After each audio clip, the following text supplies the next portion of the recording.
Күндүн суугунан улам ботаникалык бактан 500дөн ашык күнөсканада өстүрүлгөн өсүмдүктөрдү үшүгө алып кетти.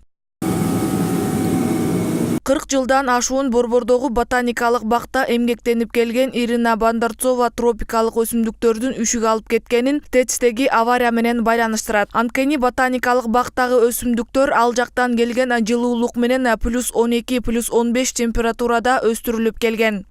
Когда на ТЭЦ произошла авария, мы не подозревали, что будет у нас катастрофа, потому что у нас отопление от ТЭЦ, и наше растение обогревается именно оттуда. Но кто мог предугадать, что будет настолько катастрофично, потому что температура стала стремительно падать в нашей оранжерее, и начали мерзнуть растения. Мындай суук бул убакытка чейин болбогонун, азыркы учурда калган өсүмдүктөрдү сактап калуу үчүн атайын солярканын жардамы менен жылытып, бир температураны кармоого аракет кылып жатышканын кошумчалады.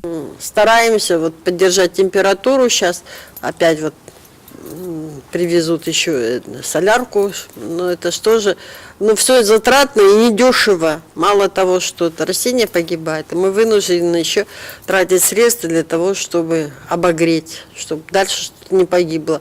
Но не знаю, какие будут прогнозы, потому что слишком холодно.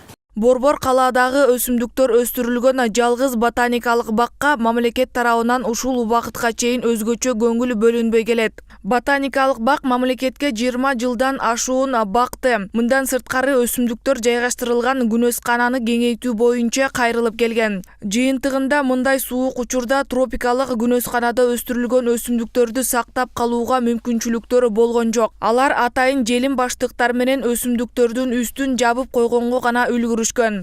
Об этом мы поднимаем уже на протяжении последних 20 лет. И никакой помощи мы, даже больше, чем 20, никакой помощи мы не видим. А все ветшает, все стареет.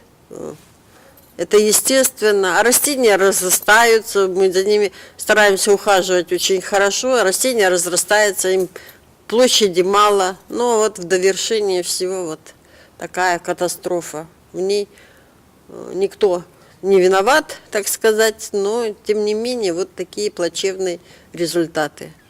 Люди еще могут одеться, обуться, утеплиться, в одеяло завернуться, а растения сами себя защитить не могут.